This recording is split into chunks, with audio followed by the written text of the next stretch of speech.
रानी भाभी जी।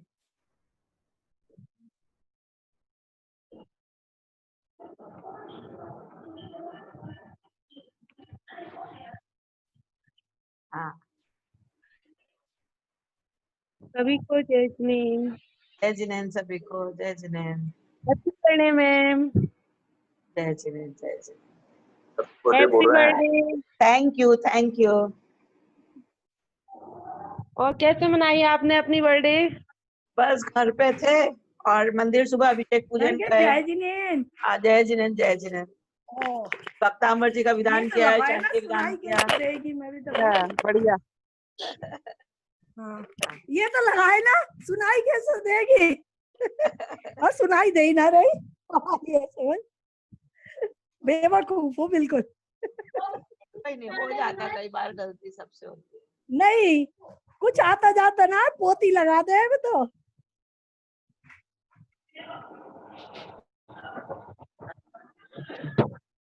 जय दीदी, जय जिनेंद्र।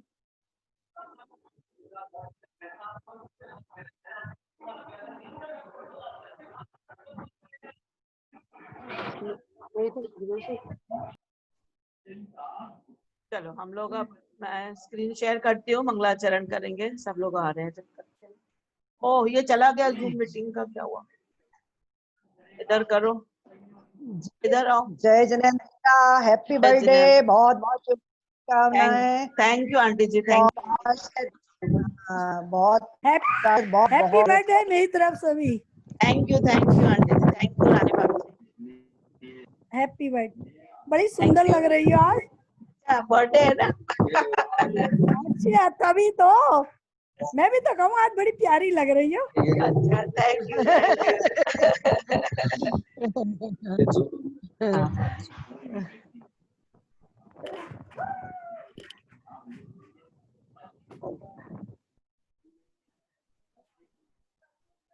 चलिए हम मंगलाचरण, वो स्क्रीन शेयर, हाँ स्क्रीन शेयर करेंगे, मंगलाचरण के लिए चलते हैं। मंगलाचरण करेंगे, हाथ जोड़ लीजिए। मोक्ष मार्गस्य नेतारम भेतारम कर्म भूभृताम ज्ञातारम विश्व तत्वानाम वंदे तद्गुण लब्धे, वंदे तद्गुण लब्धे, वंदे तद्गुण लब्धे। हमने 8वां अध्याय में, हमारा 8वां अध्याय समाप्त हो गया। पूरे कर्मों की प्रकृतियां हमने उसमें पढ़े थे, है ना। कर्म कैसे बंधते हैं, उसमें कर्म बंध के बारे में पूरी चर्चा थी। 8 कर्मों का पूरा विश्लेषण था, पूरे 8 कर्मों का डिटेल था। सब कर्मों की प्रकृतियां थी। 4 प्रकार के बंध हमने उसमें पढ़े थे। प्रकृति बंध, प्रदेश बंध, स्थिति बंध और अनुभाग बंध, है ना। चारों कर्मों के हमने चारों बंध के प्रकार पढ़े थे। अब जो 9वां अध्याय है, आज से हमारा 9वां अध्याय चालू होगा। उसमें संवर और निर्जरा की पूरे लक्षण बताए हैं। संवर और निर्जरा, हम लाइन से चल रहे हैं। आप तत्व, हमने 7 तत्व पढ़े थे ना। 7 तत्व में अजीव, जीव, अजीव, आश्रव, आश्रव, बंध, संवर, मोक्ष, निर्जरा और मोक्ष, निर्जरा और मोक्ष, ठीक है। तो हमने जीव की चर्चा कर लिए थे, 5 अजीव की चर्चा कर लिए थे, फिर उसके बाद आश्रव के हो गए थे, फिर अब बंध की भी चर्चा हो गई। अब आचार्षी, निर्जरा और संवर के बारे में बताते हैं, ठीक है। तो इसमें जो पूरा वर्णन है वो संवर का लक्षण व कारण, संवर कैसे होता है, निर्जरा का कारण क्या है, संवर प्रकरण, समिति, गुप्ति, धर्म, अनुप्रेक्षा आदि, परिचय, चारित्र, ये सब संवर के कारण बताए हैं इस अध्याय में। बाह्य तप के भेद बताए, निर्जरा किससे होती, तप से, निर्जरा से होती है, तप से होती, तो निर्जरा तप के भेद बताए हैं। अभ्यंतर तप, प्रायश्चित, विनय, वैयव्रत आदि स्वाध्याय अभ्यंतर तप है। फिर ध्यान, धाता वगैरह के पूरे इसमें कुल टोटल 47 सूत्र में पूरा इसमें संवर और निर्जरा का कारण बताए हैं 9वें सूत्र में। अब चलते हैं सबसे पहले वाले सूत्र की ओर हम। आवाज आ रही है, मैं म्यूट कर दे रही हूँ आप लोग, ताकि अपनी अपनी आवाज बंद कर लेंगे, ठीक है।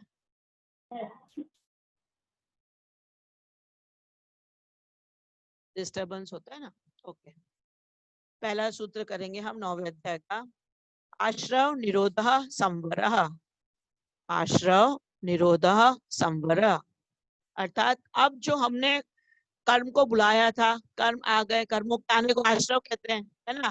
कर्म आके हमारी आत्मा के साथ एक में एक हो जाता है, उसको बंध कहते हैं। अब जैसे ये कर्मों को हमको रोकना है कि भाई ये कर्म ना आए हमारे यहाँ, हमारी आत्मा में ना चिपके, तो इसके लिए भी कोई प्रक्रिया होगी। तो आचार्य जी से शिष्य ने पूछा कि आचार्य जी, हम कर्मों को कैसे रोक सकते हैं। तो आचार्य जी ने बताया, आश्रव का निरोध करना संवर है। इसका निरोध करना, हमको किसको रोकना है, आश्रव को। आश्रव मीन्स आते हुए कर्मों को हमको रुकावट के लिए खेद है का बोर्ड लगाना है, ताकि हमारे अंदर आत्मा में कर्म आपके अंदर ना चिपके। अब वो संवर कैसा है, तो उसके बारे में पूरी चर्चा इसमें बताई है। तो आश्रव का निरोध करना संवर है।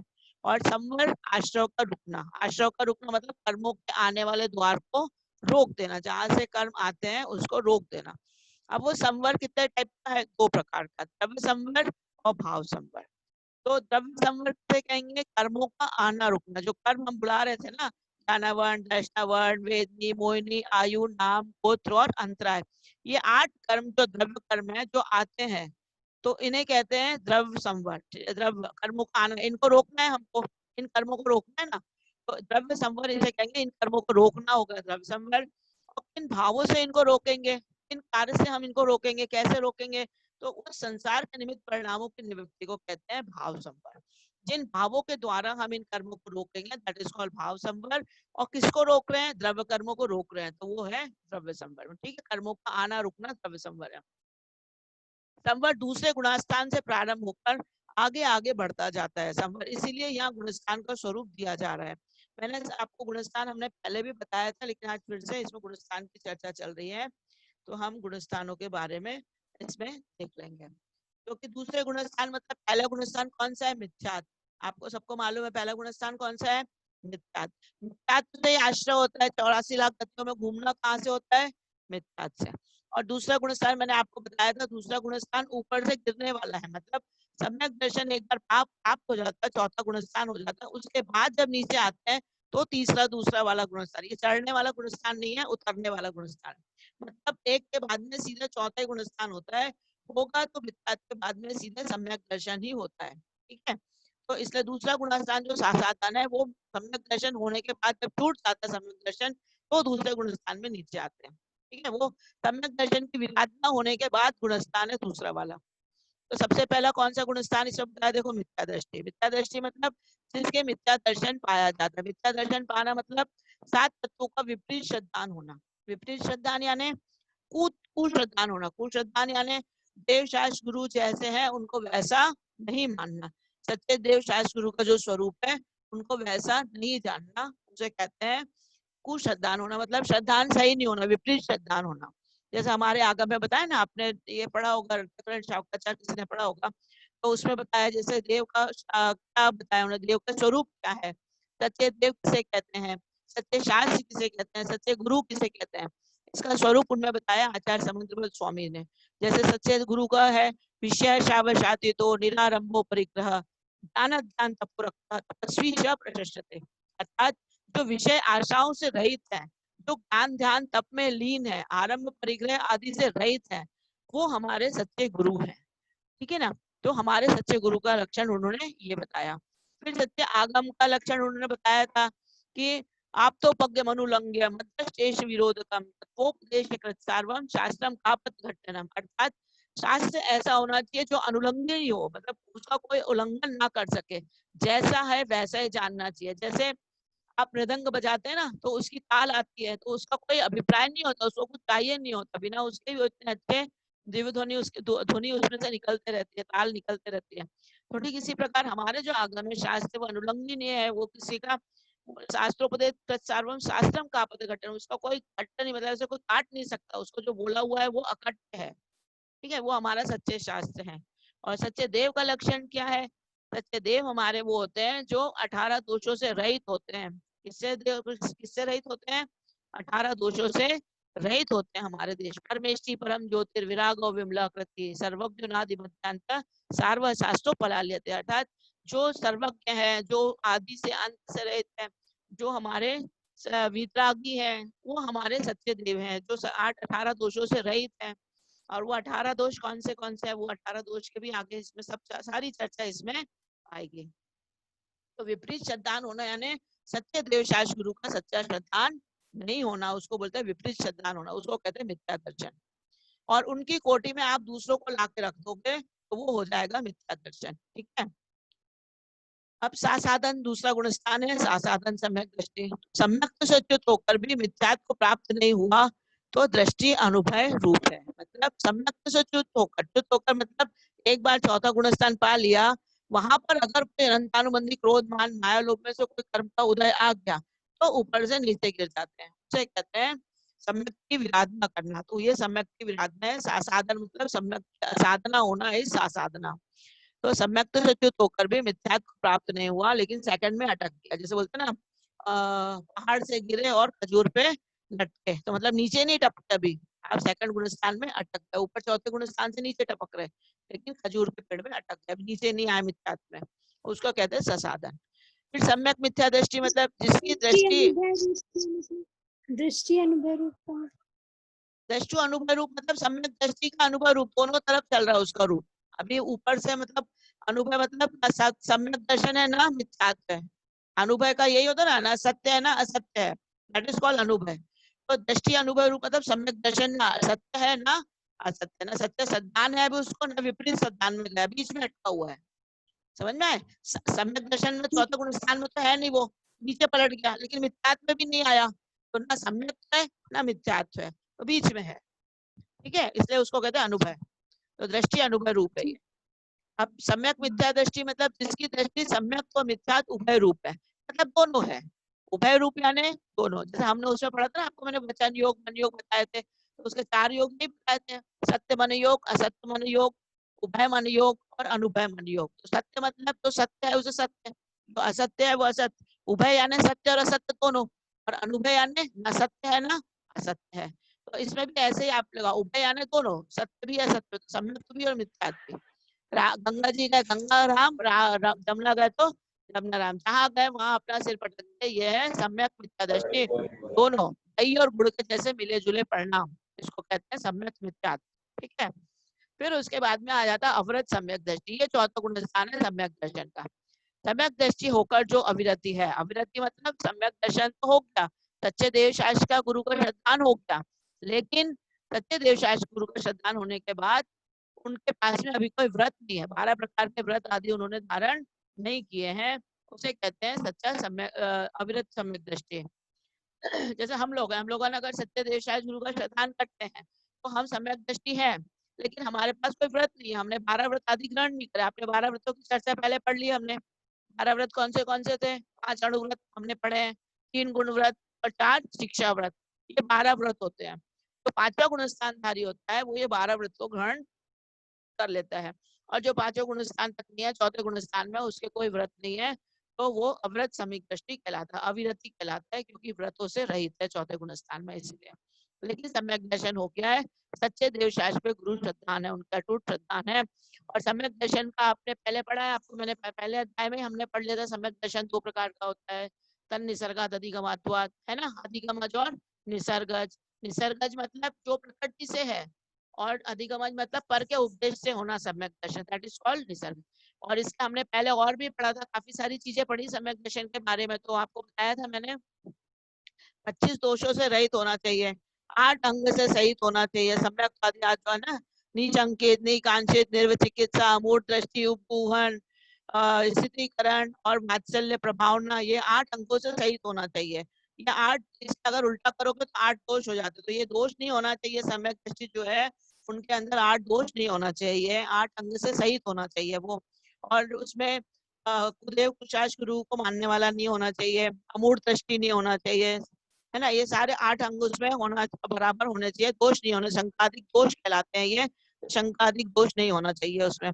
8 मद नहीं होना चाहिए, 8 मद आपको बताया था मैंने पहले, दानम पूजम कुलम जातिम बल मृत्युम तपो वपु अष्टावार्षित मानित्वम स्मय माहुर कतस्मया, ये आचार्य समंतप्रद स्वामी ने बताया रत्नकरण शाखाचार में, 8 मद की श्लोक है ये पूरा, कि 8 जाति का मल, कुल का मल, मद, और शरीर का मद, रिद्धि का मद, तप का मद, बल का मद, ये सारी चीजें हमें मद नहीं होना चाहिए, मतलब घमंड नहीं होना चाहिए। अगर सम्यक दृष्टि है तो उसमें घमंड भी नहीं होना चाहिए, मदों से रहित होना चाहिए सम्यक दृष्टि जी। और 6 अनायतन से रहित होना चाहिए, मतलब कुदेव कुशाश कुगुरु और उनके मानने वाले, इनको नहीं मानना चाहिए, मतलब कुदेव कुशाश कुगुरु को और इनके मानने वाले, इनका वो नहीं करना चाहिए, मतलब जो सम्यक दृष्टि है उसको ये सब चीजों को फॉलो नहीं करना चाहिए। ये अव्रत सम्यक दृष्टि यहाँ तक में हो गया। फिर उसके बाद में देश विरत। देश विरत यानी व्रती श्रावक, यानी दूसरे गुणस्थान में व्रत धारण हो जाता है। जो पहला वाला जो व्रत होता है उसमें पहले प्रतिमा होती है, पहले प्रतिमा में केवल दर्शन प्रतिमा होती है। दर्शन प्रतिमा में आपका नियम होता है कि बिना दर्शन के आप भोजन आदि नहीं करेंगे, देव दर्शन का नियम होता है। लेकिन जो दूसरी प्रतिमा होती है, दूसरी प्रतिमा में व्रत आ जाते हैं। 12 व्रत तो हमने पूरी चर्चा करी है ना, 6ठे अध्याय में आपने पूरा आश्रव का पढ़ा था, 7वें अध्याय में हमने शुभ आश्रव के बारे में पूरा पढ़ा था। तो वो जो शुभ आश्रव है, जो 12 व्रतों की चर्चा सारी हमने पढ़ी है, वो 12 व्रतों को हमें यहाँ देश व्रत में ग्रहण करना पड़ता है, तब जाके आपका 5वां गुणस्थान बनेगा। हम अगर व्रतों को धारण करते हैं तो हम देश व्रती कहलाते हैं। देश व्रती भी इसीलिए क्योंकि हम सकल संयमी नहीं है इसमें, है ना। सकल संयम किसे कहेंगे? जो 6ठा गुणस्थान हो जाएगा, जो पूरा अणुव्रत महाव्रत को धारण कर लेंगे, वो सकल संयमी कहलाएंगे। और यहाँ पे क्या है, अणुव्रत को धारण करें, मतलब अणु यानी छोटे, तो छोटे व्रत होते हैं इसलिए उसे देश व्रत कहते हैं। और जो बड़े व्रत होते हैं, महाव्रत होते हैं, उसे सकल संयम कहते हैं। तो देश व्रत में क्या होता है? स्थावर हिंसा से विरत न होना। स्थावर हिंसा से विरत इसलिए नहीं होता क्योंकि वो श्रावक है, उसे घर में रहना है, उसे आरंभ सारम आदि करना है, खाना वाना बनाना है, व्यापार आदि करना है, तो उसमें स्थावर की हिंसा होती है। पानी छानना, जल अग्नि जलाना, पृथ्वी आदि को बुहारी करना, झाड़ू बुहारी पोछा करना, बर्तन मांजना, वो सारे काम श्रावक है, भले ही प्रतिमा ले लिया लेकिन घर में है, उसको अपना काम तो करना ही होगा। तो इसलिए वो स्थावर हिंसा का विरत नहीं होता है, स्थावर हिंसा का त्याग नहीं होता है, केवल त्रस हिंसा का त्याग होता है। संकल्पी हिंसा, त्रस हिंसा का त्याग उनका होता है, जो 5वें गुणस्थानधारी होते हैं, जो देशव्रती होते हैं। ठीक है। त्रस हिंसा मतलब 2 इंद्रिय, 3 इंद्रिय, 4 इंद्रिय, संज्ञा असंज्ञ पंचेंद्रिय आदि जीवों को वो संकल्प पूर्वक हिंसा नहीं कर सकते, इसका त्याग होता है। लेकिन उनको खाना पकाना, झाड़ू बुहारी करना, पानी छानना, उखरी आदि ये सब उनको काम करना होता है, तो स्थावर हिंसा का त्याग नहीं होता है। ठीक है। उसके बाद प्रमत्त संयत। प्रमत्त संयत में मुनि सहित संयम भाव पाया जाता है। मुनि सहित मतलब प्रमाद सहित संयम भाव पाया जाता है, उसे कहते हैं प्रमत्त, यानी मुनि। मुनि महाराज बन जाते हैं, उनको बोलते हैं प्रमत्त संयत। प्रमाद, प्रमाद क्यों कहा है? क्योंकि उसमें उनको आहारचर्या के लिए जाना पड़ता है, निहार के लिए जाना पड़ता है, विहार करना पड़ता है। आहार विहार निहार मुनि महाराज को करना पड़ता है, इसलिए उनके लिए प्रमाद लग सकता है, इसलिए उनको 6ठा गुणस्थान प्रमत्त संयत कहलाता है। 6वां गुणस्थान क्या कहते हैं? प्रमत्त संयत। प्रमाद सहित संयम भाव पाया जाना प्रमत्त संयत स्थान है। अर्चना जी, हाँ जी, हाँ जी, बोलिए। निहार क्या होता है? निहार मतलब पॉटी वगैरह जाते हैं ना, लैट्रिन बाथरूम जाना पड़ता है, उसको निहार। जो हमने अच्छा, ओके। खाना खाया वो आहार, और जो हमने बाहर निकाला उसको निहार। ठीक है। और विहार ओके। मतलब जो वो गमन करते हैं, एक जगह से दूसरी जगह जाते हैं, हाँ, भ्रमण करते हैं, उसको विहार बोलते हैं। ठीक है। तो आहार ओके, विहार थैंक यू। निहार उनको करना पड़ता है, इसलिए वो प्रमत्त संयत श्योर। गुणस्थान प्रमाद के साथ है। उसमें उनका योग चलता है क्योंकि उनको चलना पड़ता है। 15 प्रमाद में हमने योग भी पढ़ा, कषाय भी पढ़ा है ना, तो इसलिए वो सब यहाँ पर होती है। तो इसलिए उनका प्रमत्त संयत 6ठा गुणस्थान है प्रमाद के साथ। अब 7वां गुणस्थान है अप्रमत्त संयत। अप्रमत्त संयत यानी प्रमाद रहित संयम भाव पाया जाता है। इसमें महाराज जी अपने ध्यान में बैठ जाते हैं, तो ध्यान में बैठने के बाद वो अपनी श्रेणी चढ़ने के उन्मुख हो जाते हैं। श्रेणी चढ़ना मतलब 2 श्रेणी होती है, एक होती है उपशम श्रेणी, एक होती है झपक श्रेणी। तो 2 जो श्रेणियां चढ़नी होती है उसको कहते हैं अप्रमत्त संयत गुणस्थान, 7वां गुणस्थान, जो ध्यान का गुणस्थान है, जहाँ वो कर्मों को क्षय करते हैं या फिर दबा देते हैं। उपशम करना मैंने आपको पहले बताया था, हमने सम्यक दर्शन की बात पढ़े थे ना, जब आपको बताया था कि सम्यक दर्शन जब होता है जब 7 कर्म प्रकृतियों का क्षय उपशम और क्षय उपशम होता है। हमने पढ़ा था सम्यक दर्शन होने का क्या कारण है। तो क्षय उपशम और क्षय उपशम में आपको मैंने एग्जाम्पल बताया था। क्षय कर देना यानी संपूर्ण नाश कर देना, पूरा खत्म कर देना, टोटली। जैसे बोलते हैं ना, आपके जो कोई दुश्मन है, हमारे चाइना से एंट्री हुई, पाकिस्तान से आतंकवादी है, उनके पूरा उनकी जो दुश्मनी है, पूरे उनको शत्रुओं को नाश कर देना, दैट इज कॉल्ड क्षय। क्षय करना यानी संपूर्ण शत्रुओं का नाश कर देना। और उसके बाद में छायिक होता है, छायिक में खत्म कर देना, और उपशम में दबा देना। उपशम यानी दबा देना, यानी शत्रुओं को उठा के जेल में बंद कर देना। लेकिन ये शत्रु कभी भी उठ के खड़े हो सकते हैं, कभी भी हमारे ऊपर आक्रमण फिर से कर सकते हैं ना। तो उपशम में क्या होता है, दबा देना और वो फिर से उदय में आ जाते हैं। और क्षयोपशम में कुछ दबे रहना, कुछ उपशम रहना, कुछ दबे रहना, कुछ क्षय हो जाना, ऐसे उसको बोलते हैं क्षयोपशमिक भाव। वैसे मैं एक पानी का उदाहरण भी बताया, तो दूसरा अधिकार जब चालू होता, दूसरा अध्याय अपना, तब हमने भाव की चर्चा करी थी। तब मैंने आपको बताया था कि गंदा पानी आता है नल से, हम उसमें फिटकरी घुमा देते हैं। फिटकरी मतलब एलम, एलम घुमाते हैं ना, आप लोग क्या बोलते हैं मुझे नहीं मालूम, फिटकरी होती है, वो घुमा दो तो पूरा डस्ट, गंदगी गंदा पार्टिकल जो होता है वो नीचे बैठ जाता है ना, और स्वच्छ पानी ऊपर रह जाता है। ब्लीच भी कहते हो, जब ब्लीच कर देते जैसे, तो पानी को, तो गंदा पानी नीचे बैठ जाता है और स्वच्छ पानी ऊपर रह जाता है। आप स्वच्छ पानी को ऊपर निकाल लो, छान लो, तो वो क्या हो गया, क्षय, कर्मों का क्षय, पूरा स्वच्छ पानी आ गया। नीचे क्या बैठ गया, डस्ट, उपशम कर दिया आपने। और थोड़ा अगर धक्का लगता तो निकालते समय, तो उसमें कुछ पार्टिकल्स आ जाते, कुछ साफ पानी रहता, तो वो बीच वाला क्षय उपशम है, कुछ का क्षय, कुछ का उपशम। तो तीनों स्थिति पानी वाले एग्जाम्पल में समझ में आ जाती है।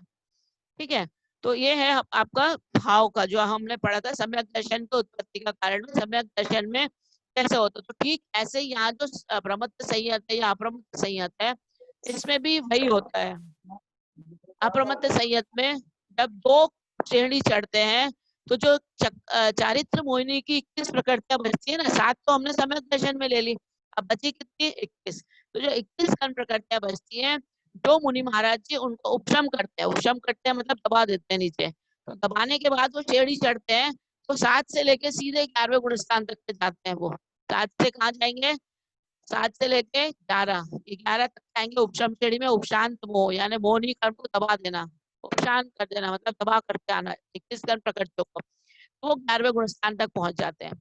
और जो क्षय करते जाते हैं, क्षय मतलब 21 कर्ण प्रकटता जो बच जाता है। आपको कर्ण प्रकटता तो पूरी समझ गए होंगे। मोहिनी का हमने पूरा परिवार पढ़ लिया था, है ना, दर्शन मोहिनी और चारित्र मोहिनी। दर्शन मोहिनी कितनी थी, 3। कौन सी थी दर्शन मोहिनी की, मिथ्यात, सम्यक मिथ्यात और सम्यक प्रकृति, पढ़े थे ना, आपको बताया था। और चारित्र मोहिनी की अनंतानुबंधी क्रोधमान महालोप, अप्रत्यक्षान क्रोधमान महालोप, प्रत्याख्यान क्रोधमान महालोप और संजलन क्रोधमान महालोप, है ना। और हास्य रति रति शोक भय जुगुप्सा स्त्रीवेद पुरुषवेद नपुंसक वेद, तो ये 9 कसाएं हैं। तो ये 21 कण प्रकृतियां इस साइड है चारित्र मोहिनी की, और इधर पे है 7 कण प्रकृतियां अनंतानुबंधी, इसमें आ जाएगी जहाँ सम्यक दर्शन का अपन ने लिया था। तो ये 7 कण प्रकृति सम्यक दर्शन को प्राप्त होने में काम आ जाते हैं। बाकी बचे हुए 21 जो है, वो चारित्र मोहिनी की अगर उपशम करेंगे तो उपशम चारित्र से चढ़ेंगे ऊपर, 7वें से लेकर 11वें गुण स्थान में उपशांत मोह पे जाएंगे। और अगर क्षय करके चढ़े तो फिर वो सीधे 7 से लेके ये 12वें गुण स्थान क्षीण मोह, क्षीण मोह मतलब मोहिनी कर्म को क्षय करके चढ़ना, उसको कहते हैं क्षीण मोह। चारित्र मोहिनी की 21 कर्म प्रकृति को क्षय करके चढ़ेंगे तो वो 12वें गुण स्थान में पहुंचेंगे। जो 11वें गुण स्थान वाले मुनि महाराज होंगे, वो यहाँ से पलट के सीधे फिर से पीछे चले जाएंगे। क्यों, क्योंकि उनके कर्म दबे हुए हैं, कभी भी उदय में आ सकते हैं ना। तो इसलिए मैंने आपको बताया, दबा हुआ शत्रु रहता है तो वो कभी भी उपशांत वाला शत्रु मतलब उचकता आ जाएगा ऊपर, और उनके उथल पुथल मचा देगा कर्मों में, और फिर वो नीचे पलट के दूसरे गुणस्थान में वापस पलट जाएंगे। तो जो 7वें गुणस्थान से मैंने आपको बताया चारित्र कर्म की 21 कर्म प्रकृतियों को उपशम करके चढ़ते हैं, वो 11वें गुणस्थान में आते हैं। और जो क्षय करके चढ़ते हैं वो सीधे 12वें गुणस्थान में आते हैं। 11वें गुणस्थान वाला लौट जाते हैं, 11वें गुणस्थान वाले महाराज जी फिर से 6ठे तक के पहुंच जाते हैं। लेकिन जो 12वें वाले गुणस्थान में एक बार जो पहुंच गया तीन करके, वो सीधे 13वें और 14वें में जाएंगे। 13वें गुणस्थान में सहयोग केवली, 14वें में अयोग केवली। अब ये जो 8वां गुणस्थान है, ये अपूर्व करण है। अपूर्व करण यानी पहले कभी नहीं हुए ऐसे परिणाम। अपूर्व यानी पूर्व में कभी नहीं हुए, करण यानी परिणाम। तो अपूर्व में कभी ऐसे परिणाम नहीं हुए, उसको कहते हैं अपूर्व करण। तो ऐसे शुद्ध, ऐसे विशुद्ध परिणाम होना इस गुणस्थान में ध्यान के माध्यम से, कि वो फिर सीधे अपने कर्मों को क्षय करके आगे चले जाते हैं क्षीण मोह कषाय में। क्षीण मोह मतलब मोहिनी कर्म को क्षय कर देते हैं। तो जहाँ पहले प्राप्त नहीं हुए ऐसे परिणाम, परिणाम यानी करण प्राप्त होते हैं, उसे कहते हैं अपूर्व करण। 8वां गुणस्थान ध्यान का गुणस्थान है ये भी पूरा। फिर अनिवृत्तिकरण, जहाँ एक समय वालों के परिणाम में भेद नहीं होता, अर्थात एक समय वालों के सबके परिणाम एक जैसे होंगे, उसे कहते हैं अनिवृत्तिकरण। फिर सूक्ष्म लोभ यानी 10वां गुणस्थान, जहाँ सिर्फ लोभ कषाय अत्यंत सूक्ष्म रह जाती है। लोभ कषाय मतलब मैंने बताया था कि ये जो 14वां गुणस्थान होता है, यहाँ पे अनंतानुबंधी क्रोध मान माया लोभ जो होता है ना, आवाज आ रही है आप लोग को क्लियर? समझ में आ रहा है? कनेक्टिविटी तो नहीं चली गई? हेलो